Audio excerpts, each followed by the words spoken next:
मैं आपसे उदाहरण 2 का और देना चाहता हूं। इसी में एनसीईआरटी में इस बार कल लगभग 20% कंसेशन पे टेक्स्ट बुक बांटी गई। कारण यह है कि वहां पर उन्होंने इस बात का ध्यान दिया कि निष्पक्षता से कागज की खरीद होना चाहिए। मैंने जब उनसे पूछा तो उन्होंने बताया कि इस भाव में कागज खरीदा गया। तो मैंने उनसे पूछा कि पिछले 5 सालों में क्या रेट से कागज खरीदा गया। आज तक उसका मुझे उत्तर नहीं मिला है, लेकिन मुझे इसकी जानकारी मिली है कि भारी भ्रष्टाचार खरीद में होता है। मैं इसी के साथ साथ 2 ऐसे उदाहरण देना चाहता हूं। एक उदाहरण है एक ऑटोनॉमस माइनॉरिटी इंस्टीट्यूशन जो देश में विख्यात है, Saint Stephen's college. Saint Stephen's college के प्रिंसिपल जो कि 5 साल से वहां कार्यरत हैं, उनको 5 साल के बाद नियुक्ति के अधिकार उनको नहीं दे रही है दिल्ली यूनिवर्सिटी के। यहां पे वाइस चांसलर उन्हें नियुक्ति के अधिकार नहीं दे रही है, प्रमोशन रोक दिए गए हैं। वहां पर लगभग 100 फैकल्टी मेंबर्स के पोस्ट वेकेंट हैं। कहां पर? जो देश का सबसे सर्वमान्य, मैं तो हरदीप पुरी साहब से कहूंगा कि आप जरा इसको देखिए कि सेंट स्टीफन के साथ क्या हो रहा है। वो हिंदू कॉलेज के हो तो आपकी राइवलरी भले हो सकती है सेंट स्टीफन के साथ।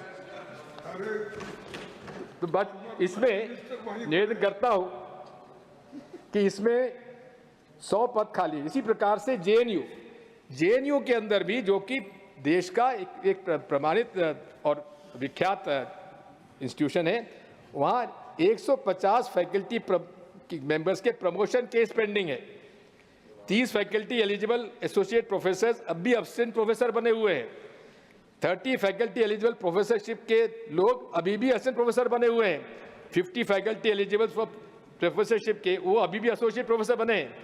यानी कि कुछ तो ऐसे लोग हैं कि उनके छात्र वो उनके सीनियर हो गए।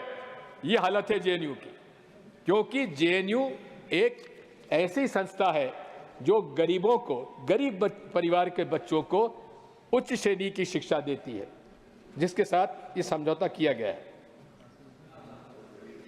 मैं ये भी कहना चाहता हूं कि यूनिवर्सिटी ग्रांट्स कमीशन पहले ग्रांट दिया करता था, लोन नहीं देता था। अब नीति परिवर्तित की गई है और हायर एजुकेशन फाइनेंसिंग अथॉरिटी का गठन किया गया है। इसका मतलब यह है कि यूनिवर्सिटी ग्रांट्स कमीशन अब कोई ग्रांट नहीं देगा। हैफा के माध्यम से आप लोन लीजिए, और लोन लीजिए यानी कि लोन पटाइए। अब लोन पटाने के लिए उनको तो फीस बढ़ानी पड़ेगी। फीस जब बढ़ानी पड़ेगी तो प्राइवेट यूनिवर्सिटीज तो फीस बढ़ाएंगी और सरकारी यूनिवर्सिटीज को भी बढ़ानी पड़ेगी। मैं आपसे अनुरोध करना चाहता हूं कि इसमें विशेष तौर पर ध्यान देने की आवश्यकता है और यूनिवर्सिटी ग्रांट्स कमीशन को जो अधिकार था ग्रांट देने का, वो कायम रखना चाहिए। अब स्कॉलरशिप्स में भी जूनियर रिसर्च फेलोशिप पेमेंट्स जो कि मिलना चाहिए, वो महीनों तक उनको नहीं मिल पाते हैं। National living science talent search examination जो कि बजट के कमी के कारण बंद कर दी गई है। NSTSC जो कि स्कॉलरशिप और ग्रेड 9 के बच्चों को प्रोत्साहन देता था, वो भी बंद कर दिया गया। मौलाना Azad national fellowship scholarship for students minority community जो कि लॉन्च हुई थी, उसको भी 2020 से समाप्त कर दिया गया। अब माननीय सभापति महोदय, कभी भी कोई टैक्स सरकारी यूनिवर्सिटीज पे नहीं लगता था। अब जीएसटी आने के बाद सरकारी यूनिवर्सिटी से भी जीएसटी ली जा रही है। सरकारी 18% शिक्षा बेचने की न्यू एजुकेशन पॉलिसी है ये। इसी के साथ साथ मैं निवेदन करना चाहता हूं, मेरा यह सुझाव है कि टेक्स्ट बुक और रिसर्च के जो भी इक्विपमेंट और सामान है, और सरकारी और प्राइवेट यूनिवर्सिटीज पर जीएसटी और सारे टैक्सेस माफ होना चाहिए, हम लोग डिमांड करते हैं। रिसर्च पर भी विशेष तौर पर ध्यान देने की आवश्यकता है। पहले एक जमाने में जितना रिसर्च पर खर्च होता था, वो रिसर्च धीरे धीरे कम होता जा रहा है। 9% शेयर जो इंडिया का एक्सपेंडिचर था रिसर्च डेवलपमेंट में यूनिवर्सिटीज़ का, उसमें भी कमी की गई है। नीति आयोग ने खुद ने ये रिपोर्ट दी है कि इसमें इनोवेशन और कमर्शियल रिसर्च पर ज़्यादा खर्च करने की आवश्यकता है, जो कि नहीं हुआ है। 2021-22 में स्टेट यूनिवर्सिटी को 40% PhD स्टूडेंट्स को ये दिया जाता था, लेकिन अब स्टेट यूनिवर्सिटीज़ को इसमें लाभ नहीं दिया जा रहा है।